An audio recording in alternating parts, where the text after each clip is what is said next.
It seemed indeed an unlikely place to find a bookshop. All the other commercial enterprises of the street aimed at purveying the barest necessities to the busy squalor of the quarter. In this, the main arterial street, there was a specious glitter and life produced by the swift passage of the traffic. It was almost airy, almost gay. But all around great tracts of slum pullulated dankly. The inhabitants did their shopping in the Grand Street. They passed, holding gobbets of meat that showed glutinous even through the wrappings of paper. They cheapened linoleum at upholstery doors. Women, black-bonneted and black-shawled, went shuffling to their marketing with dilapidated bags of straw plat. How should these, I wondered, buy books? And yet there it was. A tiny shop. And the windows were fitted with shelves, and there were the brown backs of books. To the right a large emporium overflowed into the street with its fabulously cheap furniture. To the left the curtained, discreet windows of an eating-house announced in chipped white letters the merits of sixpenny dinners. Between, so narrow as scarcely to prevent the junction of food and furniture, was the little shop. A door and 4 feet of dark window, that was the full extent of frontage. One saw here that literature was a luxury. It took its proportionable room here in this place of necessity. Still, the comfort was that it survived. Definitely survived. The owner of the shop was standing in the doorway, a little man, grizzle-bearded and with eyes very active round the corners of the spectacles that bridged his long, sharp nose. "Trade is good?" I inquired. "Better in my grandfather's day," he told me, shaking his head sadly. "We grow progressively more Philistine," I suggested. "It is our cheap press. The ephemeral overwhelms the permanent, the classical. This journalism," I agreed, "or call it rather this piddling quotidianism, is the curse of our age. Fit only for—" He gesticulated clutchingly with his hands as though seeking the word. "For the fire." The old man was triumphantly emphatic with his "no for the sore." I laughed sympathetically at his passion. "We are delightfully at one in our views," I told him. "May I look about me a little among your treasures?" Within the shop was a brown twilight, redolent with old leather and the smell of that fine subtle dust that clings to the pages of forgotten books, as though preservative of their secrets. Like the dry sand of Asian deserts beneath which, still incredibly intact, lie the treasures and the rubbish of 1,000 years ago. I opened the first volume that came to my hand. It was a book of fashion plates, tinted elaborately by hand in magenta and purple, maroon and solferino and puce and those melting shades of green that a yet earlier generation had called the sorrows of Werther. Beauties in crinoline swam with the amplitude of pavilion ships across the pages. Their feet were represented as thin and flat and black, like tea leaves shyly protruding from under their petticoats. Their faces were egg-shaped, sleeked round with hair of glossy black, and expressive of an immaculate purity. I thought of our modern fashion figures, with their heels and their arch of instep, their flattened faces and smile of pouting invitation. It was difficult not to be a deteriorationist. I am easily moved by symbols. There is something of a quarrels in my nature. Lacking the philosophic mind, I prefer to see my abstractions concretely imaged. And it occurred to me then that if I wanted an emblem to picture the sacredness of marriage and the influence of the home, I could not do better than choose 2 little black feet like tea leaves peeping out decorously from under the hem of wide, disguising petticoats. While heels and thoroughbred instep should figure, oh well, the reverse. The current of my thoughts was turned aside by the old man's voice. "I expect you are musical," he said. Oh yes, I was a little. And he held out to me a bulky folio. "Did you ever hear this?" he asked. Robert the Devil? No, I never had. I did not doubt that it was a gap in my musical education. The old man took the book and drew up a chair from the dim penetralia of the shop. It was then that I noticed a surprising fact. What I had, at a careless glance, taken to be a common counter I perceived now to be a piano of a square, unfamiliar shape.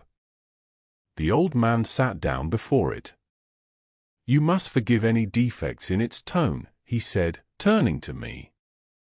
"An early Broadwood, Georgian, you know, and has seen a deal of service in 100 years. He opened the lid, and the yellow keys grinned at me in the darkness like the teeth of an ancient horse. The old man rustled pages till he found a desired place. "The ballet music," he said. "It's fine. Listen to this." His bony, rather tremulous hands began suddenly to move with an astonishing nimbleness, and there rose up, faint and tinkling against the roar of the traffic, a gay pirouetting music. The instrument rattled considerably, and the volume of sound was thin as the trickle of a drought-shrunken stream. But, still, it kept tune, and the melody was there, filmy, aerial. "And now for the drinking song," cried the old man, warming excitedly to his work. He played a series of chords that mounted modulating upwards towards a breaking point. So supremely operatic as positively to be a parody of that moment of tautening suspense, when the singers are bracing themselves for a burst of passion. And then it came, the drinking chorus. One pictured to oneself cloaked men, wildly jovial over the emptiness of cardboard flagons. "Vergem a tazza piena. Il generoso ama." The old man's voice was cracked and shrill, but his enthusiasm made up for any defects in execution. I had never seen anyone so wholeheartedly a reveller.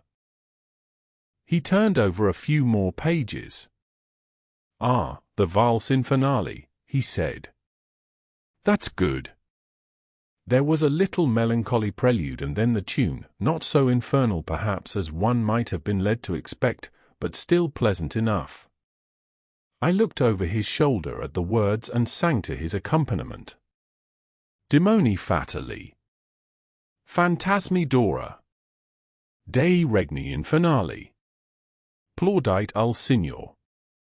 A great steam-driven brewer's lorry roared past with its annihilating thunder and utterly blotted out the last line. The old man's hand still moved over the yellow keys, my mouth opened and shut. But there was no sound of words or music. It was as though the fatal demons, the phantasms of horror, had made a sudden eruption into this peaceful, abstracted place. I looked out through the narrow door. The traffic ceaselessly passed.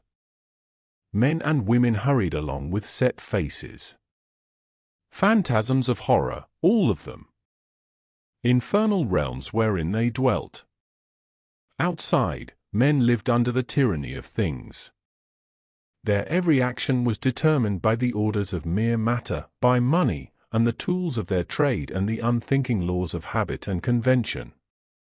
But here I seemed to be safe from things, living at a remove from actuality.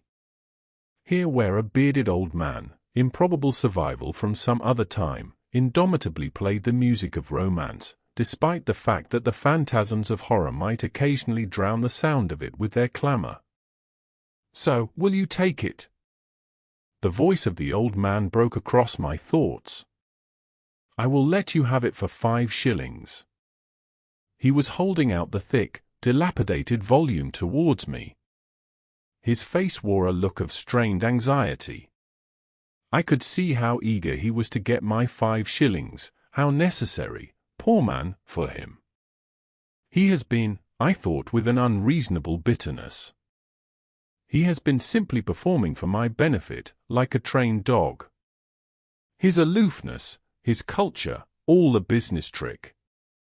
I felt aggrieved. He was just one of the common phantasms of horror masquerading as the angel of this somewhat comic paradise of contemplation.